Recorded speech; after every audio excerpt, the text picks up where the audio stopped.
Exactly 2:17 a.m. Officer Daniel Reed heard a phone ringing. That wasn't unusual. The unusual part was where the sound was coming from. Evidence, locker number 17. Daniel froze for a moment. The locker had been sealed for nearly 3 years. Inside was a black smartphone, recovered from the body of a man named Michael Carter. Michael Carter. A man who had been officially declared dead in a horrific accident 3 years earlier. Daniel stared at the locker. The phone kept ringing. Once, twice, 3 times. The sound echoed through the empty basement, creating an unsettling feeling. He slowly walked toward the locker. The screen of the phone inside the transparent evidence bag was glowing. The screen displayed "Unknown caller." A cold chill ran through Daniel's body. It was impossible. The phone's battery should have died years ago. Suddenly, the ringing stopped. For a few moments, silence filled the room. Then a new message appeared on the screen. Daniel leaned closer. The message contained only 4 words: "I am still alive." Daniel's heart began to race. He immediately pulled out the case file. Michael Carter. Age 34. Status: deceased. The burial had been completed 3 years earlier. The case had been closed. Everything in the records was correct, except for that phone.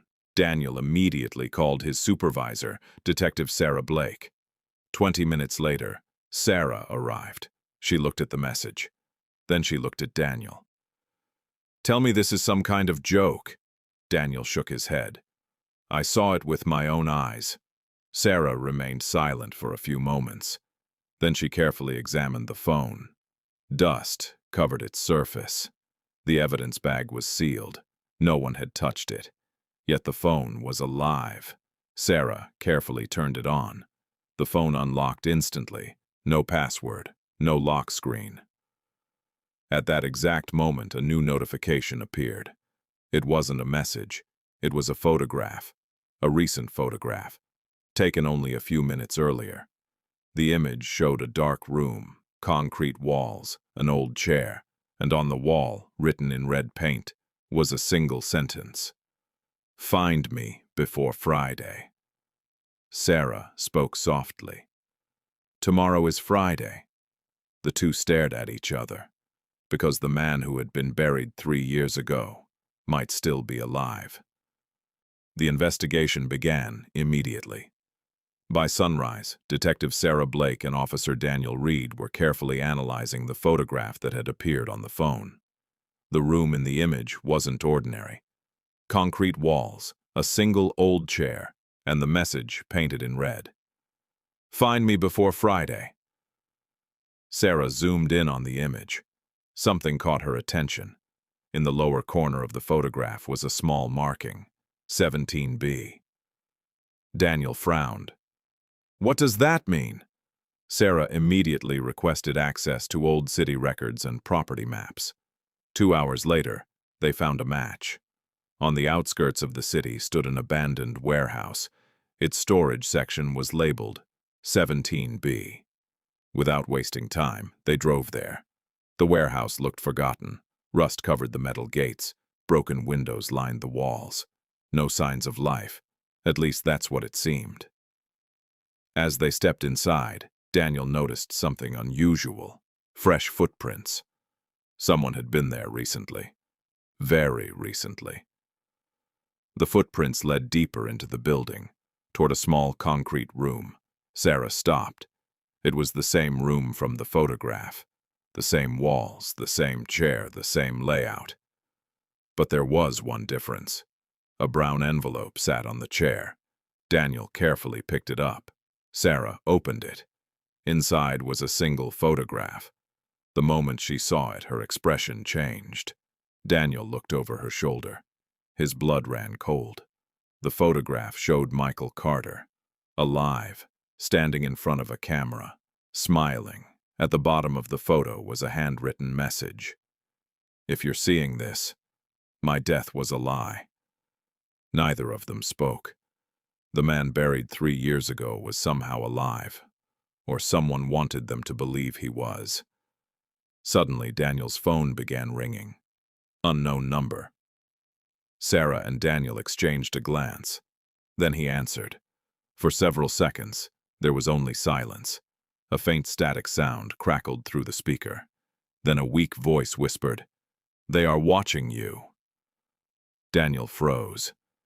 "Who is this?" No answer, only breathing. Then the voice spoke again. "You have less than 24 hours." The call disconnected. Daniel immediately tried calling back. The number didn't exist. Sarah slowly looked around the room. For the first time since this investigation began, she felt that someone was already one step ahead of them. After returning from the warehouse, Sarah and Daniel went straight to police headquarters. This was no longer just an old case. Something much bigger was hidden beneath the surface. Sarah reopened Michael Carter's entire case file. She pulled up every accident photo, report, and witness statement. For hours, the two silently reviewed the evidence. Then suddenly, Sarah stopped. Her eyes locked onto one particular photograph. It was an image of Michael's car after the crash. At first glance, everything seemed normal, but when she zoomed in, she noticed something strange. The back seat wasn't empty. Someone was sitting there, a blurry figure, a shadow-like silhouette, and not a single report mentioned it. Daniel stared at the screen. Did anyone notice this before? Sarah slowly shook her head. No. As they dug deeper, another shocking discovery emerged. The body that had been buried as Michael Carter had never completed a full DNA verification. The report was unfinished, and someone had rushed the case to closure. The room fell silent. If the body wasn't Michael Carter, then who had been buried? At that exact moment, a new email appeared on Sarah's computer. No sender, no return address, just a single attachment, a video file. Sarah and Daniel exchanged a nervous glance. Then they opened it. The screen remained black for several seconds. Suddenly, an image appeared. A dark room. A man was tied to a chair. His face couldn't be seen. The camera slowly moved closer, closer, and closer. Then finally, the man's face came into view. Daniel's heart nearly stopped. It was Michael Carter, alive, but badly injured. Michael slowly lifted his head.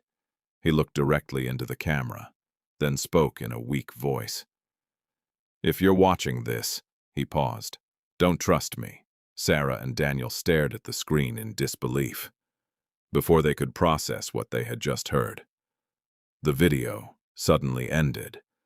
Only a single frame remained on the screen. Written in red letters were 6 chilling words. "The real enemy is very close." At that exact moment, every light inside headquarters went out. Darkness swallowed the entire floor. A few seconds later, the building's emergency alarm began screaming through the halls. After returning from the warehouse, Sarah and Daniel went straight to police headquarters. This was no longer just an old case. Something much bigger was hidden beneath the surface. Sarah reopened Michael Carter's entire case file. She pulled up every accident photo, report, and witness statement. For hours, the two silently reviewed the evidence. Then suddenly, Sarah stopped. Her eyes locked onto one particular photograph. It was an image of Michael's car after the crash.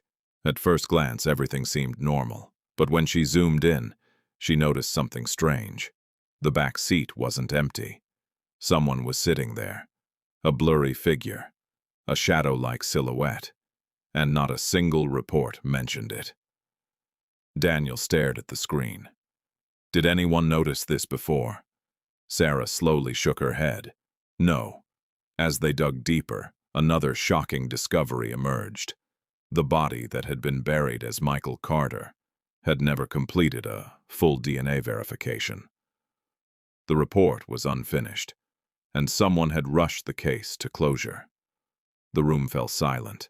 If the body wasn't Michael Carter, then who had been buried? At that exact moment, a new email appeared on Sarah's computer. No sender, no return address, just a single attachment. A video file. Sarah and Daniel exchanged a nervous glance. Then they opened it. The screen remained black for several seconds. Suddenly, an image appeared. A dark room. A man was tied to a chair. His face couldn't be seen. The camera slowly moved closer, closer, and closer. Then finally, the man's face came into view. Daniel's heart nearly stopped. It was Michael Carter, alive, but badly injured. Michael slowly lifted his head. He looked directly into the camera, then spoke in a weak voice. "If you're watching this," he paused, "don't trust me." Sarah and Daniel stared at the screen in disbelief. Before they could process what they had just heard, the video suddenly ended. Only a single frame remained on the screen. Written in red letters were 6 chilling words. "The real enemy is very close." At that exact moment, every light inside headquarters went out. Darkness swallowed the entire floor. A few seconds later, the building's emergency alarm began screaming through the halls. Sarah and Daniel couldn't believe what they had discovered. The police chief's name was connected to Project Lazarus. If it was true, it meant a secret network had been operating inside law enforcement for years. The problem was simple. They couldn't trust anyone, not anymore. Sarah quickly made a copy of the classified files and deleted the original records. "If the chief finds out we've seen this, we're dead," she said. Daniel silently nodded. Just then, a new message appeared on Sarah's screen. No sender, no name, only a location. An abandoned factory nearly 50 miles outside the city.